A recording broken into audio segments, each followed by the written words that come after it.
네. 안녕하세요. 한 주간 잘 지내셨죠? 네. 5월 23일 주일 일부 예배 하나님 앞에 드리시겠습니다. 우리 찬송 신앙 고백하시도록 하겠습니다. 우리 사도신경으로 신앙 고백하시겠습니다. 나는 전능하신 아버지 하나님 천지의 창조주를 믿습니다. 나는 그의 유일하신 아들 우리 주 예수 그리스도를 믿습니다. 그는 성령으로 잉태되어 동정녀 마리아에게서 나시고 본디오 빌라도에게 고난을 받아 십자가에 못 박혀 죽으시고 장사된 지 사흘 만에 죽은 자 가운데서 다시 살아나셨으며 하늘에 오르시어 전능하신 아버지 하나님 우편에 앉아 계시다가 거기로부터 살아있는 자와 죽은 자를 심판하러 오십니다. 나는 성령을 믿으며 거룩한 공교회와 성도의 교제와 죄를 용서받는 것과 몸의 부활과 영생을 믿습니다. 아멘. 네, 오늘 성령 강림 주일입니다. 네, 찬송 182장 찬양 드리신 후에 우리 성령 충만함을 달라고 하나님 앞에 기도드리신 다음에 송승희 권사님 기도 하시겠습니다. 강물같이 흐르는 기쁨 성령 강림함이라 정결한 맘 영원하도록 주의 거처 되겠네. 주님 주시는 참된 평화가 내 맘속에 넘치네. 주의 말씀에 거센 풍랑도 잠잠하게 되도다. 나의 생명 소생케 되문 성령 임하심이라. 모든 의심 슬픔 사라져 주의 평강 넘치네. 주님 주시는 참된 평화가 내 맘속에 넘치네. 주의 말씀에 거센 풍랑도 잠잠하게 되도다. 하늘에서 단비 내리고 햇빛 찬란함같이 우리 마음에 성령이 많이 주님 보내심이라. 주님 주시는 참된 평화가 내 맘속에 넘치네. 주의 말씀에 거센 풍랑도 잠잠하게 되도다. 생명신에 넘쳐 흘러서 마른 광야 적시니 의의 열매 무르익어서 주수를 기다리네. 주님 주시는 참된 평화가 내 맘속에 넘치네. 주의 말씀에 거센 풍랑도 잠잠하게 되도다. 놀라우신 주의 은혜로 주의 얼굴 뵙겠네. 평화로운 안식처에서 영원토록 쉬겠네. 주님 주시는 참된 평화가 내 맘속에 넘치네. 주의 말씀에 거센 풍랑도 잠잠하게 되도다. 아멘. 우리 함께 이 시간 우리 같이 기도하는 시간을 먼저 갖겠습니다. 오늘 성령 강림 주일 성령님 우리에게 임하여 주시옵소서. 성령으로 충만함을 달라고 우리 하나님 앞에 기도드리신 다음에 송승희 권사님 기도해 주시겠습니다. 우리 같이 기도하겠습니다. 하나님 아버지 감사합니다. 저희들을 성령으로 충만하게 하시고 하나님의 능력으로 사로잡아 주셔서 우리 입술, 우리 생각, 우리 마음 오직 주님의 뜻을 따라 말하고 생각하고 살아가도록 저희들을 온전히 주장해 주시기 바랍니다.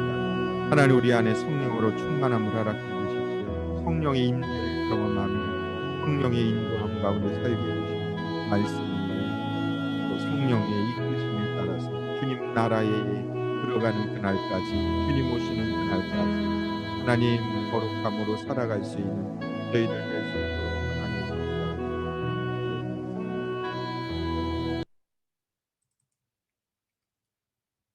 하나님, 주의 은혜 가운데 살다가 예배로 나와 찬양과 경배 드리게 하시니 감사합니다.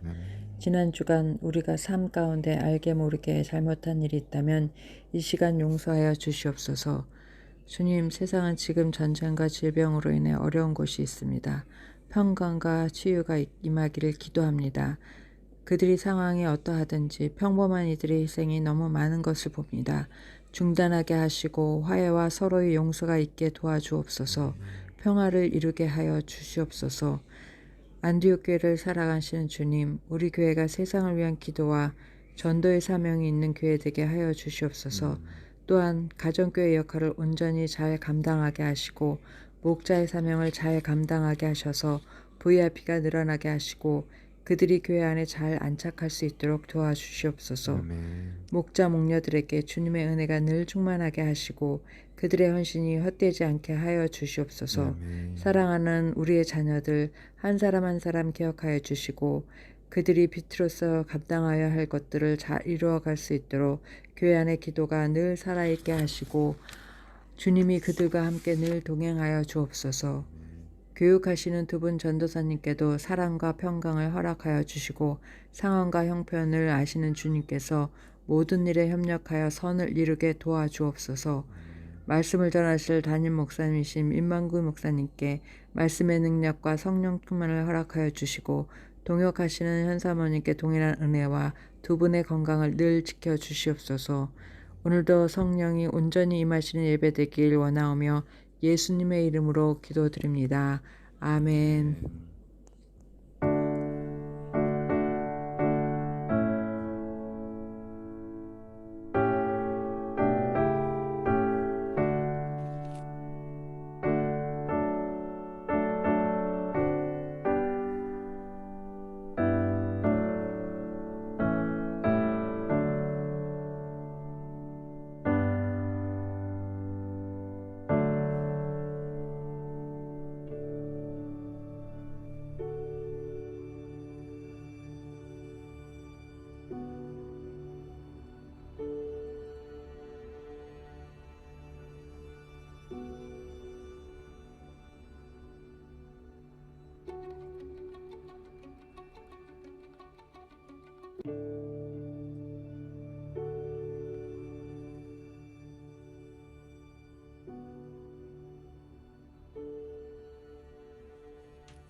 교회 소식 안내 드리겠습니다.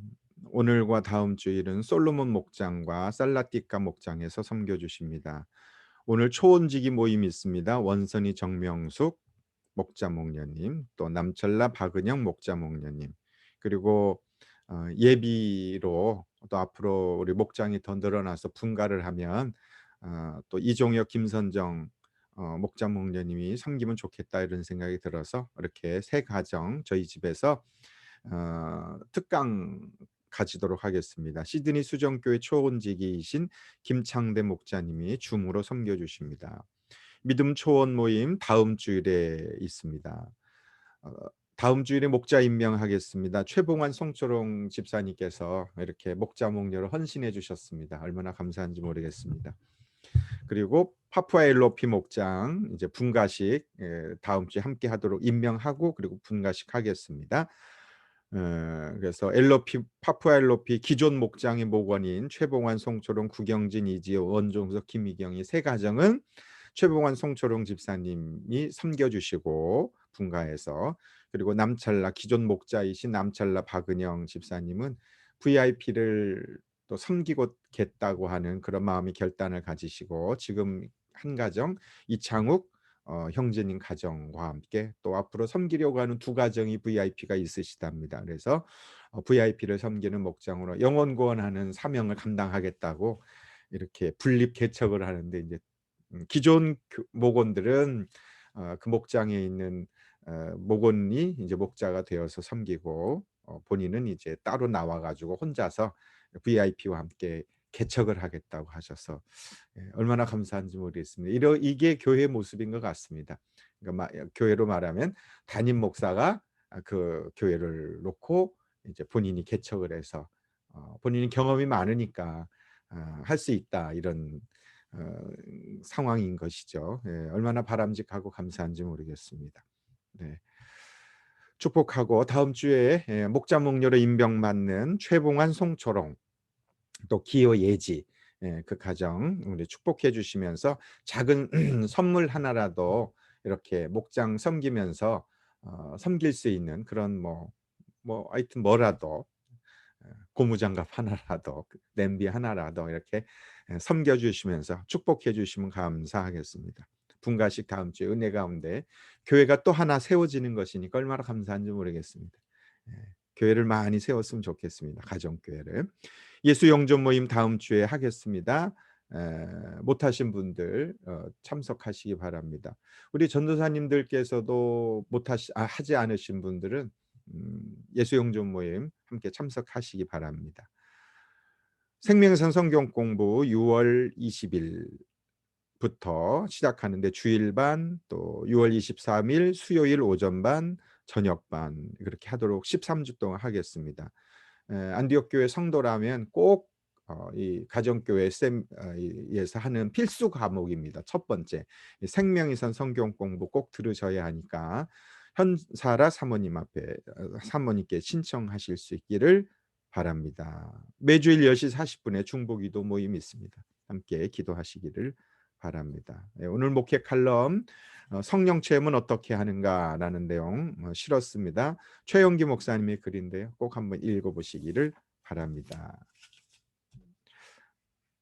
오늘 하나님 말씀 보시겠습니다.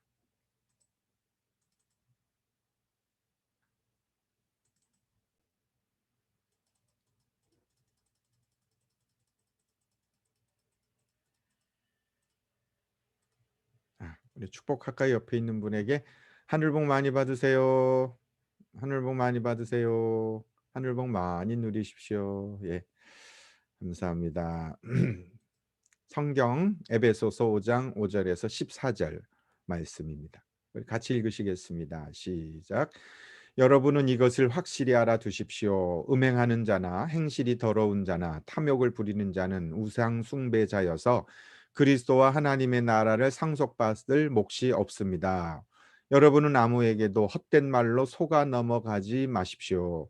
이런 일 때문에 하나님의 진노가 순종하지 않는 사람들에게 내리는 것입니다. 그러므로 여러분은 그런 사람들과 짝하지 마십시오. 여러분이 전에는 어둠이었으나 지금은 주님 안에서 빛입니다. 빛의 자녀답게 사십시오. 빛의 열매는 모든 선과 의와 진실에 있습니다. 주님께서 기뻐하시는 일이 무엇인지를 분별하십시오. 여러분은 열매 없는 어둠의 일에 끼어들지 말고 오히려 그것을 폭로하십시오. 그들이 몰래 하는 일들은 말하기조차 부끄러운 것들입니다. 빛이 폭로하면 모든 것이 드러나게 됩니다. 드러나는 것은 다 빛입니다. 그러므로 잠자는 사람아 일어나라. 죽은 사람 가운데서 일어서라. 그리스도께서 너를 환히 비추어 주실 것이다 하는 말씀이 있습니다. 아멘. 아멘.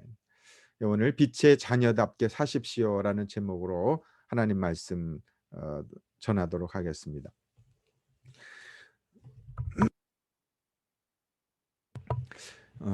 기독교에 대하여 교회 다니지 않으시는 분들이 불편해하는 주제들이 많이 있지 않습니까? 뭐 여러 가지 내용이 많을 텐데 그 가운데서도 가장 교회 다니지 않는 사람들이 어, 교회에 대하여 기독교에 대하여 불편하게 하는 주제 중에 하나가 예수만 믿으면 구원 얻는다. 예수 믿으면 천국 간다. 이 주제일 것 같습니다. 왜 그런가 하면 누가 봐도 나쁜 사람이고 뭐 나하고 비교해봐도 인격적으로 그렇게 훌륭하게 보이지 않는데 뭐 오히려 형편없는데 그런 사람이 예수 믿는다고 하여 천국에 간다라는 말을 받아들이는 게 참 쉽지 않습니다. 왜냐하면 하나님은 선하시고 의로우시고 공평하신 분이어야 하는데 저런 사람이 예수 믿는다는 그 이유 하나 때문에 천국 간다? 구원받는다? 그것이 납득되지 않고 받아들이기가 어렵죠. 왜냐하면 하나님은 의롭고 선하신 분이셔야 할 텐데 공평하여야 할 텐데 저렇게 형편없는 사람이 부족한 사람이 예수 믿는다는 이유로 천국 가고 평생 착하게 살고 바르게 살은 뭐 우리 부모님들은 우리 할아버지는 할머니는 예수 믿지 않아서 지옥 간다? 그러면 그건 너무 불공평한 거 아닙니까? 나는 그런 하나님 믿을 수 없습니다. 뭐 이렇게 이야기하는 거 많이 들어보셨을 것입니다. 어떻게 생각하시는지요? 이런 것에 대해서. 물론 믿음 좋은 분들이 이런 말 하면 그건 복음은 잘 몰라서 그래. 성경 잘 몰라서 그래. 그렇다고 하겠지만 믿음 없는 사람 입장에서 생각해 보면 당연하고 일리 있는 주장 아니겠습니까? 먼저 교회는 다니지 않지만 하나님은 선하시고 의로우신 분이셔야 합니다. 라고 하는 이야기. 그리고 죄진 사람 반드시 벌을 주시고 받아야 합니다. 라고 하는 생각은 바른 생각입니다. 반면에 하나님은 믿는다고 하면서도 예수를 믿는다고 하면서도 하나님의 사랑과 은혜만을 강조하고 무슨 죄를 져도 나는 다 용서받았어. 용서하실 거야. 라고 하는 생각은 오히려 하나님에 대해서 오해하고 있는 것입니다. 한국의 이단 가운데 구원파라는 이단이 있습니다. 구원파는 구원의 확신이 있어야 구원받는다. 이렇게 주장하죠. 그래서 내가 구원받은 날짜, 시간, 장소 이것을 알지 못하면 그거 구원받은 거 아니야. 이렇게 얘기하지 않습니까? 뭐 어느 부분은 맞을 수 있습니다. 구원의 확신이 있어야 구원받는다. 그런데 내가 태어난 날짜, 생일 이거 모른다고 해서 내가 태어나지 않은 것은 아니지 않습니까? 나는 오늘 여기 있잖아요. 내가 생일 모르고 어디서 태어났는지 모른다고 해서 내가 안 태어난 것은 아니죠. 내가 구원받은 날짜, 시간을 모른다고 하여 구원받지 않은 것이다. 이렇게 말할 수는 없죠. 그것을 알면 더 구원의 확신을 가지면 더 좋겠지만 그렇지 않다 하더라도 구원의 확신은 가지고 있지 못해도 구원받을 수 있다. 그러니까 요한 사도가 이야기하고 있는 것 아닙니까? 너희에게 영생이 있음을 내가 알게 하려 하노라. 내게 영원한 생명이 있음을 알지 못하고도 신앙생활하는 사람들이 많이 있을 수 있기 때문에 구원의 확신을 분명히 내가 가지고 있어야만 한다라고 하는 것. 그것은 바른 구원과는 아닙니다. 또 구원파 사람들은 예수 그리스도의 십자가의 죽음으로 인하여 우리의 과거와 현재와 미래의 모든 죄가 다 사함받았기 때문에 회개할 필요가 없다. 그래서 전통교회에서 회개하고 눈물 흘리고 그러면 그런 사람은 아직 구원받지 못한 사람이라고 이야기합니다. 심지어 어떤 사람이 구원받았다고 하면 당신이 만약에 살인했다고 치십시다. 그러면 천국 갑니까? 지옥 갑니까? 이렇게 물어봤을 때 대답을 잘 못하거나 그러면 지옥 간다 그러면 당신은 구원받은 사람이 아닙니다. 라고 이야기합니다. 굉장히 무서운 말 아닙니까? 사람을 죽여도 천국에 간다? 무슨 죄를 지어도 구원받았으니까 아무 문제 없고 죄가 용서받는다? 이게 구원파적인 신앙관입니다. 최근에 한국의 어떤 어린아이를 입양을 해서 어쨌든 뭐 정확하게 현재까지 나타난 바로는 그래서 그 아이가 어린아이가 죽었습니다. 근데 뭐 부모님들이 다 기독교인들이고 그런데도 뭐 그런 뉴스 같은 것을 보면서 전 문득 들기에 구원파가 혹시 아닐까? 뭐 아니라 하더라도 구원파적인 신앙관이 있어서 저런 것은 아닐까? 그냥 저 혼자 그런 생각을 하게 되었습니다. 근데 너무 안타깝게도 한국의 많은 교회의 성도들이 구원파는 아니라 하더라도 구원파적인 신앙관을 가진 사람들이 너무나 많이 있습니다. 살아가는 모습을 보면 전혀 구원받은 사람처럼 보이지 않는데, 삶도 전혀 변화되지 않았는데, 어디서 오는 자신감인지는 모르겠지만 나는 예수 믿으니까, 세례받았으니까 난 구원받았습니다 라고 아무 문제 없이 이야기하는 것을 들으면 그 참 어디에 근거한 구원관일까 라는 생각을 하면서, 너무 그 예수님을 영접하고 뭐 확신을 가지면 어떻게 살아도 상관이 없다 뭐 그러진 않겠지만, 이런 구원관은 옳은 구원관이 아니다라고 하는 것을 잊지 말아야 됩니다. 하나님은 선하시고 의로우신 분이기 때문에 하나님 믿는다면 그 하나님의 거룩하고 의로운 삶을 그대로 따라가고 닮게 되어 있습니다. 우리는 결코 의롭고 바르게 살지 못합니다. 그러나 내가 의롭지도 선하지도 않지만 온 인류 가운데 가장 의로우시고 거룩하시고 선하신 예수 그리스도께서 이 땅에 오셔서 나의 죄를 대신하여 죄값을 치르셨고 그 은혜로 인하여 나는 구원을 받습니다 라고 하는 게 기독교 핵심 교리입니다. 내가 의로운 삶을 살았기 때문에 구원받는 것이 아니라 가장 선하시고 의로우신 그 하나님을 믿기 때문에 그 의와 그 선이 우리에게 전가된 것이죠. 우리에게 위임된 것이죠. 우리를 그렇게 봐주시는 것입니다. 이것이 하나님의 은혜입니다. 그러므로 그 은혜와 사랑이 너무 크고 놀랍기 때문에 하나님처럼 선하고 의로운 삶을 살아갈 수밖에 없는 것이죠. 그 은혜와 그 십자가의 은혜가 깨달아지지 않기 때문에 하나님은 선하시고 의로우신 분이라고 하는 것, 그리고 하나님 믿기 때문에 나는 거룩하고 의로운 삶을 살아야 가야 한다라고 하는 삶의 변화가 일어나지 않는 것이죠. 그 하나님의 은혜의 크기만큼 삶의 변화는 반드시 달라질 수밖에 없는 것입니다. 오래전에 미국에서 중국인들이 이민 초기에 일어났던 실제 사건이라고 합니다.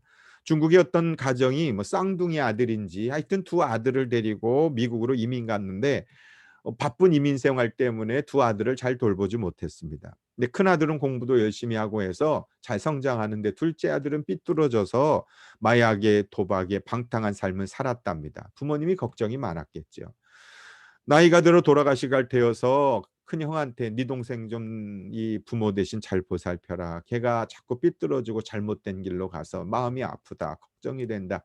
유언했습니다. 그러던 어느 날 동생이 예나 다름없이 카지노에 가서 도박하다가 시비가 붙어서 그만 순식간에 화를 이기지 못하고 칼로 사람을 찔러 죽이는 살인 사건을 저질렀습니다.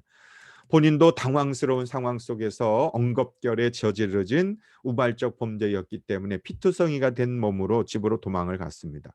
형은 피투성이가 된 동생을 보고 상황을 직감했고 급하게 자신의 옷을 벗어 동생에게 입히고 피투성이가 된 피범벅된 그 옷을 형이 입었답니다.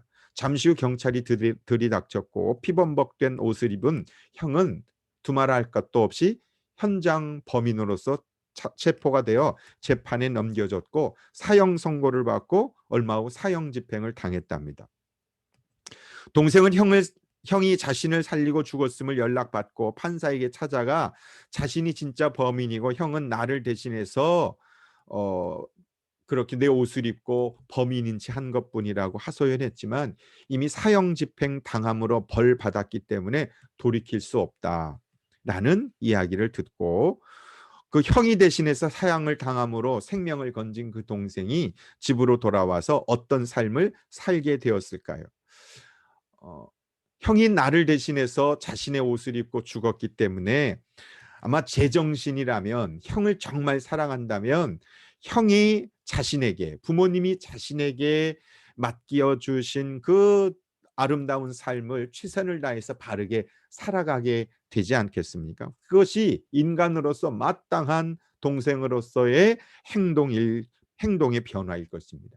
그 이후에도 만약에 카지노 간다거나 그 이후에도 마약한다거나 그러면 정말 그것은 사람이라고 말할 수가 없겠죠. 사랑일 수 없겠죠. 그것은 두말할 나위가 없는 것입니다. 반드시 그의 삶을 달라졌을 것이고 달라져야 할 것입니다. 예수님께서 우리를 대신해서, 나를 대신해서 십자가에 죽으셨다. 내가 받을 천벌을 대신 받으셨다. 그리고 나에겐 거룩한 의의 옷을 입혀주셨다. 그러면 그런 옷을 입은 우리가 어떻게 예전과 같은 삶을 살아갈 수가 있겠습니까? 나를 위해 주님이 죽으셨다라는 것을 믿는다면 어떻게 이전과 같은 삶을 반복할 수가 있겠습니까? 만약에 변하지 않았다면 주님을 진정으로 믿는 사람이라고 말할 수가 없는 것입니다. 그가 난 구원받았어라고 말한다면 그 구원의 확신은 잘못된 구원의 확신이고, 아마도 그가 믿는 하나님은, 성경에서 말하는 하나님은 분명히 아닐 것입니다. 그럼에도 불구하고 구원의 확신만 있으면 아무렇게나 살아도 문제가 되지 않는다는 생각을 갖는다면 얼마나 위험한 것입니까? 그런 사람들은 하나님은 선하시고 의로우신 분이라고 하는 것을 믿지 않는 것입니다. 오늘 본문에서도 사도 바울은 에베소 교회 성도들에게 지금 그 이야기를 하고 있는 것입니다. 너희들이 구원받았느냐? 예수 그리스도로 인하여 하나님의 사랑으로 썩어질 옛사람을 벗어버리고 하나님의 형상을 따라 새로운 피조물이 되었느냐? 그럼 어떻게 살아야 하겠느냐라고 하는 이야기를 4장부터 마지막 6장까지 계속 반복해 나가고 있습니다. 지난주에는 생명의 말을 하라, 감사의 말을 하라, 불평이나 원망의 말을 하지 마라. 이 언어의 변화를, 시간의 변화, 삶의 변화를 이야기했다면, 오늘은 연장선상에서 거듭난 구원받은 하나님의 사람들은 어떻게 살아가야 하는가, 그의 구원의 확신은 어디에 근거해야 되는가입니다. 5절에 보면 여러분은 이것을 확실히 알아두십시오. 분명히 해라. 딴 이야기하지 말라는 것입니다. 음행하는 자나 행실이 더러운 자나 탐욕을 부리는 자는 우상 숭배자여서 그리스도와 하나님의 나라를 상속받을 몫이 없다, 그렇게 이야기합니다. 구원받았다고 하면서, 예수를 믿는다고 하면서 음행하고 행실이 더럽고 탐욕을 부린다면 그것은 하나님의 나라를, 예수님을 믿는 사람이 아니다. 그 천국 못 간다. 지금 그 이야기를 하고 있는 것입니다. 아마도 에베소 교회 안에는 나 구원받았어, 나 세례받았어, 나 예수 믿어라고 말하면서도 그의 삶은 전혀 달라지지 않는, 구원받은 자답게 하나님의 선하시고 거룩하심과는 상관없이 살아가는 사람들이 있었던 것 같습니다. 이 사람들은 도대체 어떤 사람일까? 많은 학자들은 이 사람들을 영지주의자라고 해석을 합니다. 영지주의자, 그노시즘. 영지주의자란 영적인 깨달음만 있으면 구원을 받는다라고 하거나, 또는 어, 영혼은 소중하고 육체는 악하다라고 말하는 사람들이 영지주의자입니다. 영지주의자들은 두 가지 극단적인 형태로 나타납니다. 첫째는 극단적인 금욕주의입니다. 육체는 더럽기 때문에 몸은 아무렇게나 해도 된다. 그래서 고행이나 금식이나 또 고기를 먹지 않고 결혼도 하지 않고 매일 기도하고 홀로 살아가는 것이죠. 심지어는 나무 위에 자기를 매달아 놓고 예전에 뭐 한국에 보니까 뭐 면벽수행, 좌불수행 그러면서 고행하는 것처럼 영혼이 거룩해지는 것이 중요하지 몸은 상관없다라고 하는 것입니다. 극단적인 금욕주의자로 변화됩니다. 또 정반대로 가는 경우도 있습니다. 육신은 전혀 쓸모없는 것이기 때문에 내가 영원히 구원받았으니까 몸으로 하는 모든 것들은 아무 죄가 없다. 영혼만 구원받으면 된다라고 이야기합니다. 윤리적인 방탕주의, 반율법주의라고 말합니다. 일단 영적으로 어떤 상태에 도달하면 영적으로 거룩해지면 육체로 짓는 모든 것은 전혀 그 영혼에 영향을 주지 않는다는 것이죠. 그래서 구원은 영혼이 받는 것이지 몸은 상관없다. 구원파와 거의 비슷하지 않습니까? 구원파가 영지주의자의 한 계류라고도 할 수 있습니다. 근데 이게 꼭 기독교에만 있는 것이 아니라 한국에서 공부하신 분들은 원효대사 아실 것입니다. 원효대사 얘기는 뭐 당나라의 친구와 함께 유학을 떠납니다. 불교 배우기 위해. 그러다가 굴에 들어가서 잠을 잤습니다. 새벽에 일어나니까 목이 말라서 물을 보니까 그릇이 있어 물 마셨습니다. 아침에 일어나니까 그 마신 물이 해골 바가지였고 잠을 잤던 곳은 무덤이었습니다. 속에 있는 걸 다 토해내고 그랬습니다. 그때 원효대사가 탁 깨달았습니다. 아, 마음이 중요하구나. 어제는 시원했던 물이 오늘 아침엔 토하게 되었구나. 마음만 바르게 삼으면 그 다음은 뭐 이 부처가 되는 데는 문제없다. 그래서 당나라 가는 유학길을 멈추고 그때부터 이 깨달음을 선포하기 시작했고, 당시 승려들은 술도 고기도 먹지 않았는데 뭐 고기도 먹고 뭐 하여튼 술집에 다니고 괜찮다는 그냥 깨달음을 받았으니까. 그러다가 결국 요석공주라는 공주와 또 이렇게 임신이 되어서 그때 낳은 사생아가 그 유명한 설총이지요.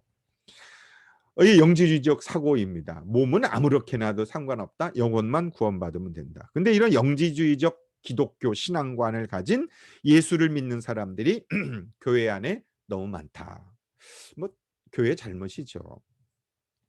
신앙생활을 하면서도 하나님의 거룩함과는 전혀 상관없다면 그것은 기독교 아닙니다. 바울은 6절에서 이렇게 증거합니다. 여러분은 아무에게도 헛된 말로 속아 넘어가지 마십시오. 그거 속지 말라 해. 그 말 가짜다. 영혼만 구원받으면 되지 몸으로 하는 거 아무 상관없어. 이렇게 말하는 것은 속지 마라. 이런 일 때문에 하나님의 진노가 순종하지 않는 사람에게 내리는 것이다. 그러므로 여러분은 그런 사람들과 짝하지 마라. 가까이 지내지 말라는 것이죠. 예수님 영접하고 하나님의 자녀가 되었으면 오히려 더 거룩하고 선하게 살아야 합니다. 그렇게 살지 않아도 상관없다고 하는 말은 거짓말입니다. 그럼 구원받은 사람들은 어떻게 살아가야 할까요? 8절. 여러분이 전에는 어둠이었지만 지금은 주님 안에서 빛입니다. 빛의 자녀답게 사십시오.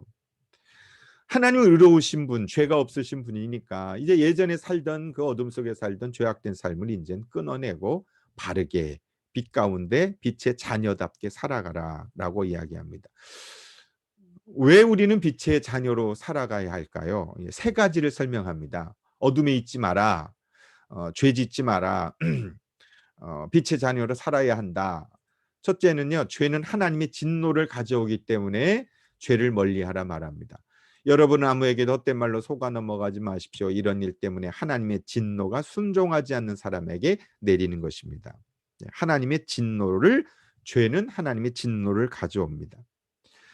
근데 하나님은 거룩하신 분이기 때문에 죄를 싫어하십니다. 죄를 거부하십니다. 로마서 1장 18절에도 보면 하나님의 분노가 경건하지 않는 자들에게 하늘로부터 쏟아져 내린다.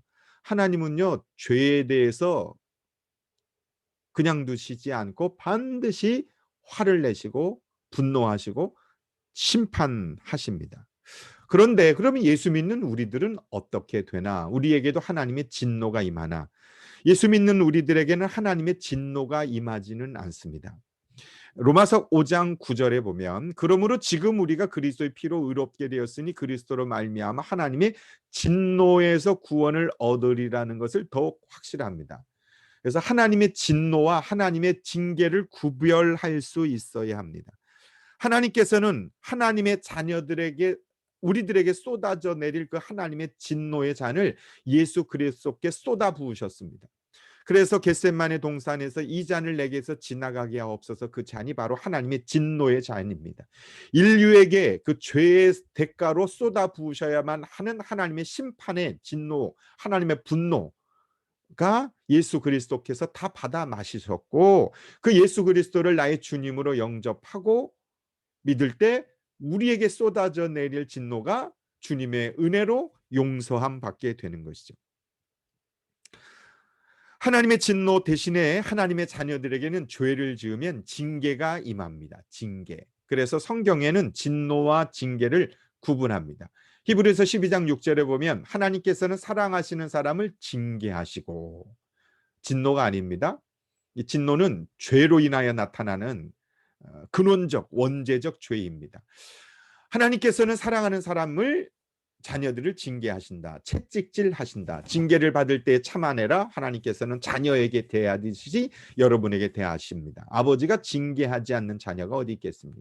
징계하지 아니하면 진짜 아들 아니다. 히브리서는 그렇게 증거합니다.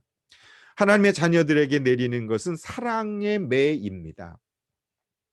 그러면 바울이 말하는 순종하지 않는 사람들에 내린 하나님의 진노는 무엇인가? 이게 순종하지 않는 사람들이라고 하는 이 불순종은 하나님의 말씀에 대한 불순종입니다. 예수 그리스도를 받아들이지 않는 불순종을 말하는 것이죠. 복음을 받아들이지 않는 것입니다. 일반적으로 하나님이 시키는 데 하지 않는 것에 대한 불순종이 아니라 예수님을 주님으로 영접하지 않는 불순종입니다. 그런 사람들에게 하나님의 진노가 쏟아져 내리는 것이죠.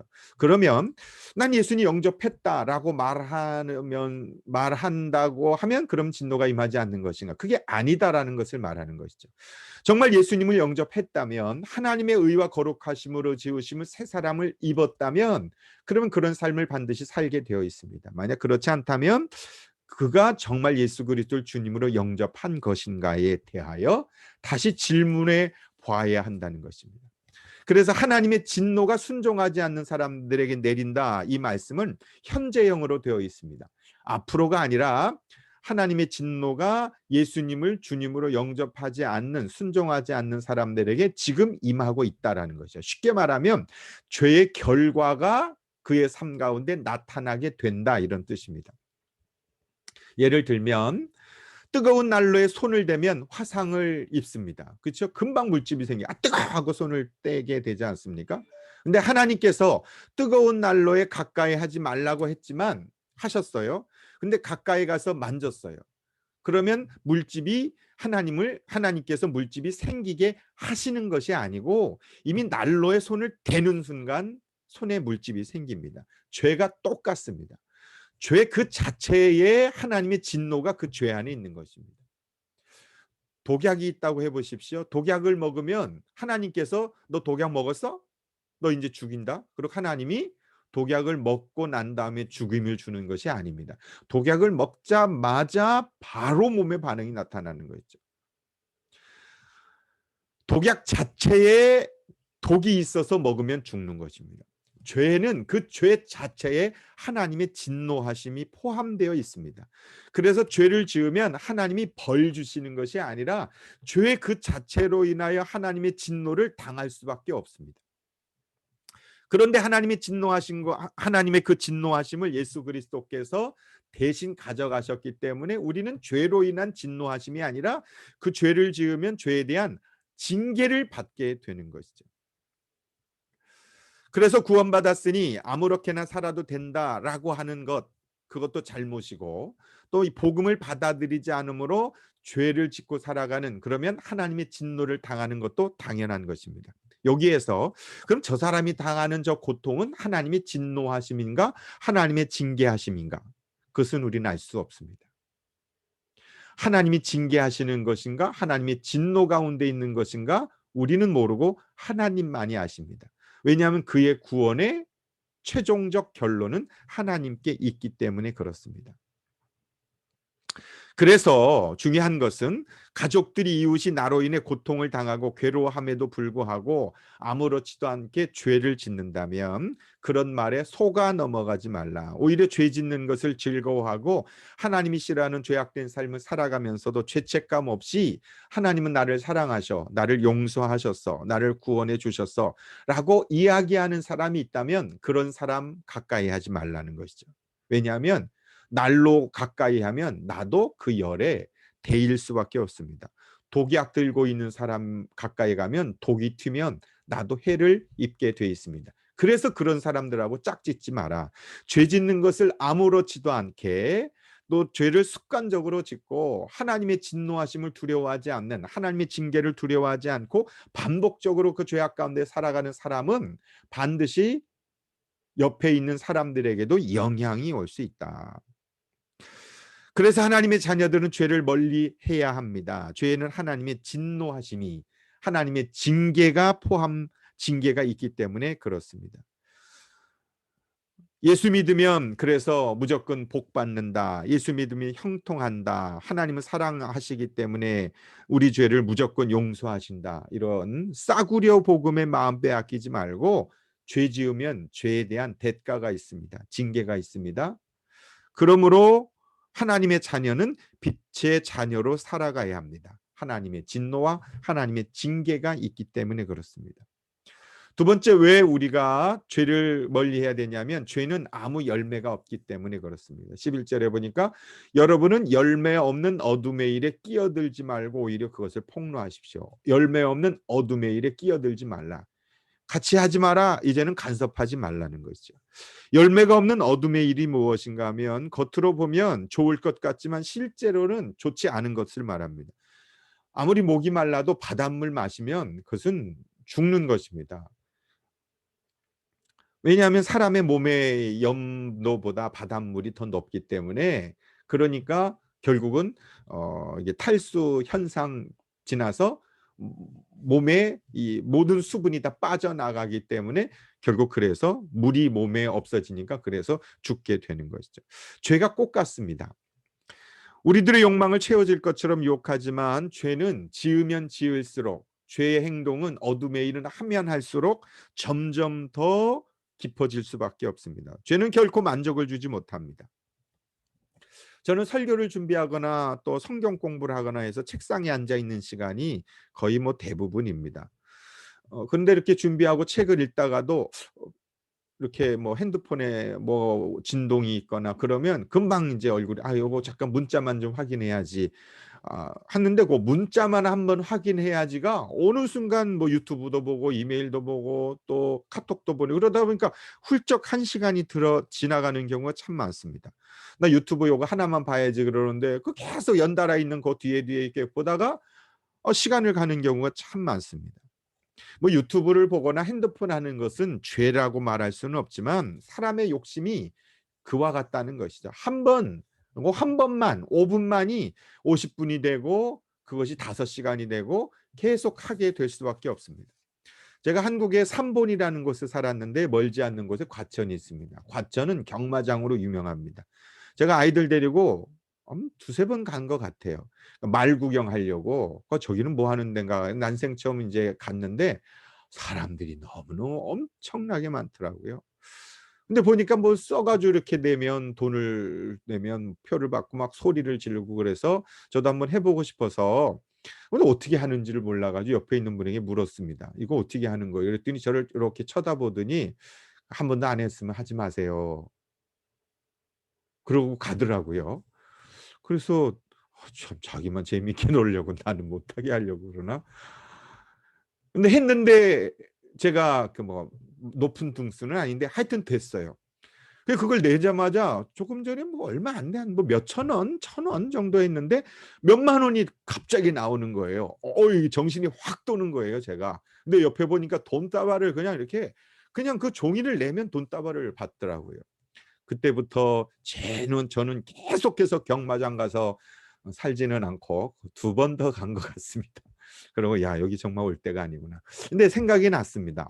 제 옆에서 했던 그분의 말, 안 했어요? 오지 마세요. 그 말이 저에겐 계속 이렇게 생각이 났던 거. 그분이 저를 경마장으로부터 구원해 주셨습니다. 호텔 게임장도 그렇습니다. 한번 가서 한번 재미로 해볼까? 그러다가 한 달에 한 번 가고 일주일에 한 번 가고 그러다 매일 밤 갑니다. 돈도 그런 것 같습니다. 처음엔 생활비 좀 보태볼까? 일주일에 2일만 일해야지. 그러다 보면 돈 벌리면 돈 버는 재미가 있지 않습니까? 저는 돈 버는 재미를 한 번도 느껴본 적이 없어서 잘 모르지만, 그러다 보면 일주일 내내 하고 한 달 내내 하고 1년 하고 2년 하고 그러다 보면 예배 못 드리고 주님과 멀어지고 어둠의 일기 자꾸 끼어들게 되고 세상 사람 만나다 보면 그 일이 즐겁고 재미있고 함께 놀게 되고 그러면 열매가 없습니다. 죄는 욕망만 키워주지 우리에게 절대 만족을 주지 않습니다. 주일도 그렇습니다. 한 번 빠지면은요, 뭐 두 번 빠지는 거 굉장히 쉽습니다. 두 번 빠지면 세 번 빠지고 네 번 빠지고 그러다 보면 1년 내내 교회 안 가도 아무 문제 없이 살아가는 것이 사람입니다. 뭐 저라고 전혀 다를 바 없습니다. 처음에 그냥 넘어가면 더 큰 욕망을 구하게 됩니다. 결국 죄의 노예가 됩니다. 그러므로 우리의 삶에 열매가 없는 인생 되지 않으려면 작은 죄라도 절대 끼어들면 안 됩니다. 가까이 하면 안 됩니다. 죄를 멀리해야 됩니다. 그래야 빛의 사람으로 살아갈 수 있어요. 세 번째 죄는요. 수치심을 가져옵니다. 12절에 보니까 그들이 몰래 하는 일들은 말하기조차 부끄러운 일입니다. 죄는 다 숨어서 합니다. 여러분 돌아다니면서 나 죄 졌어. 나 이런 나 간음해. 나 사기꾼이야. 이렇게 말하는 사람 본 적이 있습니까? 숨어서 하는 일이 죄입니다. 예수님 영접하기 전에 제 삶을 돌아보면 참 부끄러운 일이 참 많습니다. 부끄러운 줄도 모르고 해요, 사실은. 술이 취해서 했던 말, 행동들, 술 깨면 얼마나 부끄럽습니까? 아유, 내가 또 헛소리 했구나, 쓸데없는 일 했구나. 후회하지만 그 후회가 또다시 또 그 행동을 반복하게 만드는 것이죠. 죄는 우리가 의식하지 못해도 계속 수치심을 심어줍니다. 그러면 그 수치심은 마음에 열등감을 주고 열등감은 비교의식과 분노를 갖게 됩니다. 화를 잘 내는 사람의 특징이 수치심이 많아서 그렇습니다. 그 수치심을 덮기 위해서 분노하는 것이죠. 수치심은 우리의 마음을 성격을 꼬이게 만듭니다. 그래서 삐딱하게 만들고 수치심은요 부정적으로 만듭니다. 수치심이 많은 사람은 절대 긍정적일 수가 없습니다. 뭐든지 삐딱하게 보고 부정적으로 보고 안 되는 쪽으로 생각할 수밖에 없습니다. 여기에서 해방되는 방법은 예수님밖에 없습니다. 정신과 의사도 고치지 못합니다. 죄를 멀리해야 합니다. 그래서 죄에는 하나님의 분노와 징계가 있다. 죄는 열매가 없다. 죄에 속지 말자. 죄는 그 어떤 욕망도 채울 수가 없다. 죄는 수치심을 가져다 줍니다. 그래서 이렇게 교회를 다니면서 죄를 지으면 그 수치심 때문에 짓는 것 때문에 그걸 얼른 회개해야지 그렇지 않으면 그 수치심 때문에 하나님이 나아가지 못합니다. 부끄러워 가지고 자꾸 숨게 됩니다. 아담과 하와가 죄를 짓고 나서 한 일이 숨은 거 아닙니까?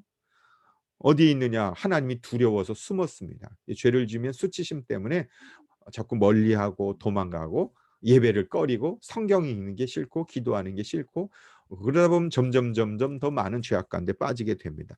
여러분 자신 한번 돌아보셔야 될 것입니다. 그러나 반대로 빛의 자녀로 살면 어떤 복을 받나? 첫째로는요. 빛의 자녀로 살면 성령의 열매가 있습니다. 8절에 여러분이 전에는 어둠이었으나 지금은 주님 안에서 빛입니다. 빛의 자녀답게 사십시오. 그러면서 9절에 9절이 어디로 갔네요? 9절은 빛의 열매는 모든 선과 의와 진실에 있습니다. 빛의 열매는 모든 선과 진실에 있습니다.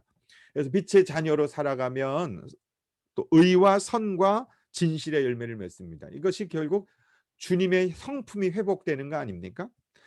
성령의 열매가 무엇인가 하면 빛의 자녀로 살아가면 우리의 인생 가운데 나타나는 하나님이 주시는 참된 기쁨이 성령의 열매입니다. 성령의 열매 그러면 좀 어렵게 생각하는데 한번 이렇게 생각해 보면 어떻습니까? 우리는 다 행복하게 살길 원하지 않습니까?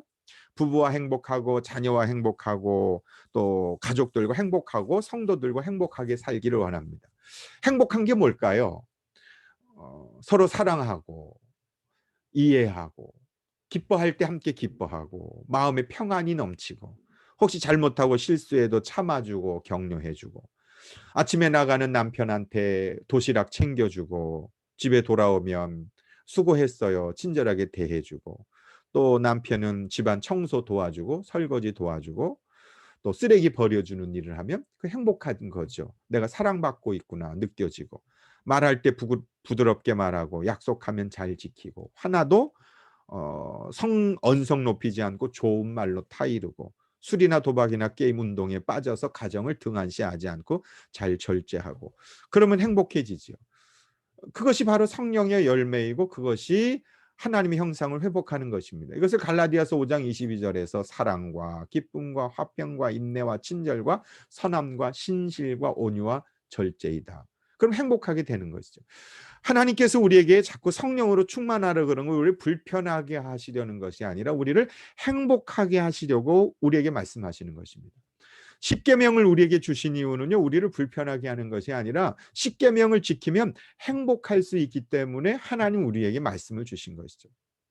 그렇지 않고 우상 섬기고 죄악된 삶을 살면요, 수치심을 주고 마음에 불편함이 있고 하나님의 진노와 징계가 있고 하나님과 멀어지기 때문에 하나님께서는 그렇게 살지 말라는 것이죠.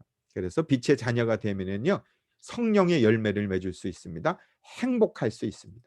또 빛의 자녀들은 어둠을 드러내게 됩니다. 빛이 폭로하면 모든 것이 다 드러난다. 빛의 특징은요, 어둠을 드러냅니다. 그래서 어둠 가운데 살아가는 사람들은 이 빛의 자녀들을 싫어합니다. 왜냐하면 자신의 더러움이 자꾸 노출되기 때문에 그렇습니다. 도박장에 없는 게 세 가지라고 하더군요. 창문이 없답니다. 바깥에 내다보지 못하고 햇빛 들어오지 못하고 밤인지 낮인지 구별을 못하도록 만드는 것이죠. 시계가 없답니다. 시간이 얼마 가는지 모르도록 하는 거죠. 거울이 없답니다. 내가 얼마나 초췌한지를 내 모습을 바라보지 못하도록.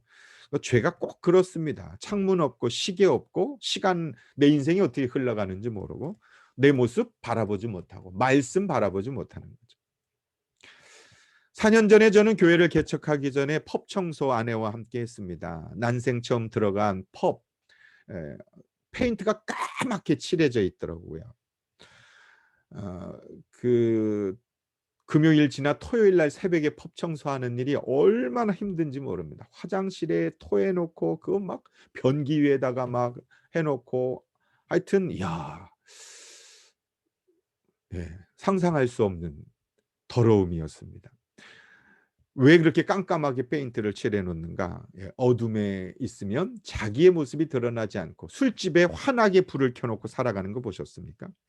그래서요, 이 빛의 자녀, 예수 믿는 사람들이 가면요, 어둠 속에 있는 사람들이 싫어합니다. 왜? 거울이 되니까 그 사람과 비교가 자꾸 되는 거예요. 어떤 자매님이 예수 믿지 않다가 예수 믿었습니다. 삶이 변했습니다. 그래도 예전에 만나던 모임 계속 나갔답니다. 그런데 다 막 같이 있던 자매들이 막 짜증을 내더래요. 그러면서 너 만나고 오면 우리 남편이 얼마나 힘들어하는지 알아? 우리 남편이 너 오면 교회 다니라 예수 믿어라 이런 말 절대로 하지 말래 이렇게 막 다짐을 받더랍니다. 근데 이 자매님은 한 번도 예수 믿어라 교회 다녀라 말한 적이 없고 너 요즘 뭐 하냐 그래서 넌 나 교회 다녀 목장 가 그렇게 얘기하고 목장에 갔더니 교회 갔더니 좋은 일 이렇게 얘기했더니 그렇게 짜증을 내고 화를 내고 그러더라는 것이죠. 나중에는 연락도 안 하더라는 것이죠. 왜 그럴까요? 당신들은 죄인이야. 너 죄 졌어. 그렇게 살면 안 돼라고 말한 적은 한 번도 없지만 예수 믿는 사람이 있으면 불편해집니다. 안 불편해질까요? 여러분 까맣게 사는 사람들이 흰 점이 탁 떨어지니까 얼마나 빛이 들어오니까 불편하겠습니까? 저도 예전에 같이 이제 신앙생활 하기 전에는 동서들과 만나서 술 먹고 고스톱 치고 뭐 그렇게 놀았습니다. 그러다가 제가 예수 믿고 신앙생활을 하기 시작했는데 제가 술 먹지 말라고 한 적도 없고요. 뭐 고스톱 치지 말라고 한 적도 없어요. 그냥 저는 옆에서 광만 팔았거든요. 그런데 왜 이렇게 짜증을 내고 비아냥거리고 그리고 한번 술 한잔 해. 술 먹어봐. 이거 맛있어. 이렇게 자꾸 놀림당하고 나중에 정말 저도 불편하고 그런 일이 있었습니다. 빛이 있으면은요 어둠은 불편합니다. 전도하다 보면 이상하게 목사를 싫어해요. 교회를 싫어하고. 그럼 물어봐요. 목사한테 사기 당한 적이 있습니까? 목사를 한 번도 만나본 적이 없대요. 그런데도 왜 그렇게 교회와 목사를 싫어할까? 여러분 당연합니다. 만약 여러분이 예수 믿지 않는 사람과 어울려 있는데도 그 사람들과 전혀 갈등이 안 생긴다면 심각하게 자신을 돌아봐야 됩니다. 내가 빛을 숨기고 있다거나 아예 빛이 없는 것은 아닌지. 여러분, 빛이 어떻게 드러나지 않을 수가 있겠습니까? 오죽하면 예수님이 어떻게 빛이 드러나지 않겠느냐. 산 위에 빛이 있으면 멀리서도 다 보인다. 그렇게 말씀하셨겠습니까? 예수님도 말씀하십니다. 요한복음 3장 20절에 보면 악한 일을 저지른 사람은 누구나 빛을 미워한다. 빛으로 나오지 않는다. 그것은 자기의 행위가 드러날까 두려워하기 때문이다. 그러나 진리를 행하는 사람은 빛으로 나온다. 싫어한다는 것입니다. 내가 예수 믿는데도 주변 사람들이 나를 싫어하지 않는다. 거부하지 않는다. 심각하게 나를 돌아봐야 합니다. 그래서 빛의 자녀들이 믿지 않는 사람과 어울려 지내는 것은 불가능하다라는 것입니다. 목적은 단 하나여야 합니다. 그들을 빛으로 인도해내기 위한 목적이 아니라면 어둠 가운데 살아가는 것 불가능하다. 그래서 핍박받으면 내가 빛 가운데 살아가고 있다 생각하시면 틀림없습니다. 세 번째, 빛의 자녀로 살아가면 어둠을 빛으로 변화시킵니다. 드러나는 것은 다 빛이다. 신기하게 예수 믿게 되면요, 주변에 사람들이, 가족들이 자꾸 예수 믿어요. 대부분 가족들이 그렇습니다. 처음엔 나 혼자 믿었는데 주변에 자꾸 가족들이 예수 믿고, 그렇게 안 되는 게 이상하죠. 빛은 어둠을 물리칠 수밖에 없습니다. 어둠 가운데 살아가면서도 행복이 모르고 살아가는 사람이 있으면 빛으로 나올 수 있도록 도와주어야 합니다. 그것이 빛된 자녀들의 사명입니다. 나는 빛 가운데 살아가면서 어둠과 절망과 죽음 가운데 살아가고 있는, 영원한 절망 가운데 있는 사람들을 그냥 둔다면 그 자체로 내가 빛이 아니지 않은가? 라고 하는 것을 생각해 보셔야 됩니다. 빛은 반드시 새어나가게 되어 있습니다. 내가 가서 예수 믿으세요, 교회 다니세요 라는 말 하지 않아도, 얼굴만 봐도, 말만 들어도 이 사람 예수 믿는 사람이구나 라고 하는 것 귀신이 먼저 알아봅니다. 그러면 어떻게 우리가 빛의 사명을 감당할 수 있을까요? 14절. 드러나는 것은 다 빛입니다. 그러므로 잠자는 사람아 일어나라. 죽은 사람들 가운데서 일어서라. 그리스도께서를 환히 비추어 주실 것이다 하는 말씀이 있습니다. 여러분, 일어나십시오. 이제 죽은 사람들 가운데 있지 마십시오. 저주 가운데, 절망 가운데, 어둠 가운데 살지 말고 이제는 일어나십시오. 생명이 없는 사람, 영적으로 죽은 사람들 가운데 있지 말고 이제는 빛으로 나오십시오. 왜 그런가? 그 빛은 어디서 나오나? 그리스도께서 너를 환히 비추어 주실 것이다. 그 빛은 주님으로부터 오는 빛입니다. 그래서 내가 결단한다고 해서 저 빛으로 살아가게 해주십시오 이렇게 된다고 해서 되는 것이 아니라, 예수 그리스도께서 내게 빛을 비추어 주셔야만, 주님 앞에 나아가야, 빛으로 나아가야 빛이 많은 것이죠. 어둠 속에, 굴 속에 있으면서 빛 가운데 살아가게 해주세요 아무리 외쳐도 소용없습니다. 내가 걸어 나가야 됩니다. 빛 가운데로. 그래 빛 가운데, 생명의 빛 가운데 주님 앞에 나가야 그 빛이 내게 비춰주는 것이고, 우리는 달빛에 지나지 않습니다. 우리 안엔 빛이 없습니다. 우리는 어둠입니다. 매일매일 주님 앞에 나가서 reflect, 반사하는 것이 우리들입니다. 영광의 그 빛을 내게 비추어 주시옵소서. 그 태양보다도 더 밝은 빛 가운데 매일매일 나가서는 그런 시간을 가져야 내 안에 있는 어둠이 사라질 수 있습니다. 잠자는 사람들아 일어나라. 여러분, 이제 새벽에 일어나십시오. 저주 가운데, 죽음 가운데, 어둠 가운데서 일어나십시오. 죽은 사람들 가운데서 일어나시고 거기에 머물러 있지 마십시오. 하나님의 진노 가운데 나아가게 될 수밖에 없습니다. 어떻게 하면 우리가 빛 가운데 빛을 반사하는 삶을 살 수 있을까요? 예수님과의 관계 속에서만 살아가면 됩니다. 예수님 사랑하고 예수님과 사랑의 관계 속에 머물러 있기만 하면 빛은 저절로 내게 비추어 줄 수밖에 없습니다. 내가 빛을 내려고 몸부림치지도 마시고, 열매 맺으려고 몸부림칠 일도 없이 주님과 좋은 관계 속에, 따뜻한 사랑의 관계 속에 살아가면 저절로 열매 맺고 저절로 빛을 내게 되어 있습니다. 그래서 요한복음 15장에서 내 안에 거하라, 내 안에 머물라, 내 말이 너희 안에 있으면 무엇이든지 구하는 대로 얻게 될 것이다. 그래서 우리가 노력해야 되는 노력은, 발광하려는, 말이 좀 이상하네. 여기서 발광은 빛을 발하는 발광입니다. 그런 발광하려고 발광하지 말고 주님과 좋은 관계 속에 계시면 빛은 바라게 되어 있습니다. 주님과의 깊은 관계를 맺지 못하게 하는 것은 무엇인가를 돌아보십시오. 죄입니다. 그것을 회개하십시오. 회개하면 죄를 물리칠 수 있습니다. 그래서 우리가 우리 죄를 자백하면 하나님은 신실하시고 의로우셔서 우리 죄를 용서하시고 모든 불의에서 우리를 깨끗하게 하실 것이다. 주님이 이렇게 말씀하시는 거 있으면, 깨닫게 하시는 것이 있으면 즉시 회개하고 죄송합니다, 용서해 주세요. 그러면 하나님 용서해 주십니다. 또 순종입니다. 주님과의 깊은 관계 속에서 빛의 사명을 감당하려면 뭐 대단한 거 아닙니다. 우리 보고 당장 무슨 해외 선교사로 가라 그렇게 말씀하지 않습니다. 가슴에 와닿는 거 있잖아요. 그거 순종하고 살아가면, 기도하다가 자꾸 마음에 걸리는 거 있잖아요. 너가 먼저 용서해라, 너가 먼저 회개해라, 너가 먼저 사랑한다고 축복한다고 말해라. 그런 거 있으면 그런 거에 순종하면 됩니다. 뭐 주님 모르는 사람이 있으면 그 VIP한테 먼저 문자 한번 해봐라, 밥 먹자고 해봐라. 이런 거 있으면 그런 작은 일의 일상생활 속에서 순종하고 살아가면, 그러면 주님과의 관계가 더 풍성해질 수 있습니다. 말씀했습니다.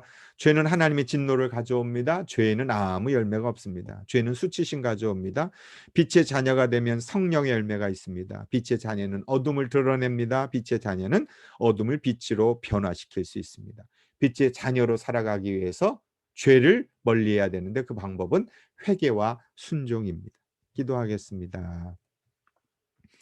하나님 아버지, 저희들에게 성령님 역사하셔서 죄를 깨닫고 죄를 고백하고 회개하며 성령께서 우리의 마음에 감동하시는 일들 즉시 순종하며 살아가는 하나님의 자녀 되도록 은혜 베풀어 주십시오. 예수님의 이름으로 기도드립니다. 아멘. 네, 우리 빛의 사자들이 502장 찬양하고 축도로 마치겠습니다. 빛의 사자들이 어서 가서 어둠을 물리치고 주의 진리 모르는 백성에게 복음의 빛 비춰라. 빛의 사자들이여 복음의 빛 비춰라. 죄로 어두운 밤 밝게 비춰라. 빛의 사자들이여 선한 사역 위하여 힘을 내라. 주 함께 하시겠네. 주의 크신 사랑을 전파하며 복음의 빛 비춰라.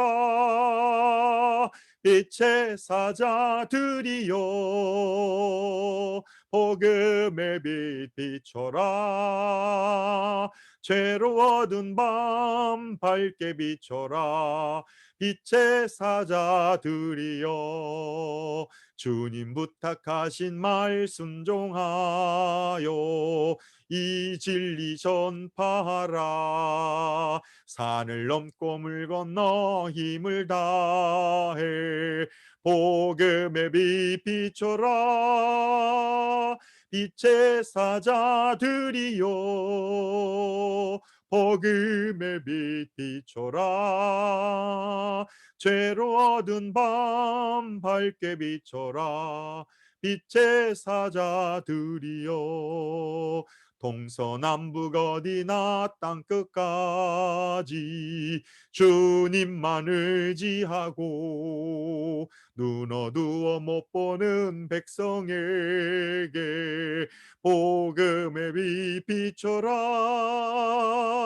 빛의 사자들이여 복음의 빛 비춰라.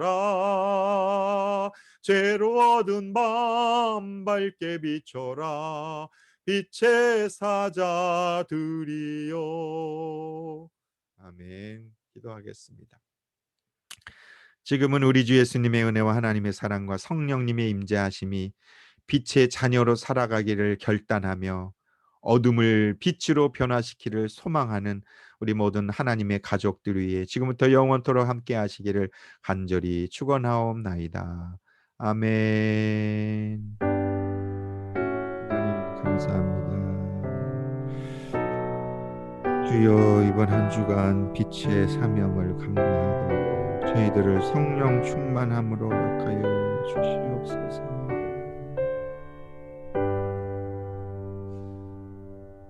아멘. 감사합니다. 한 주간 승리하세요.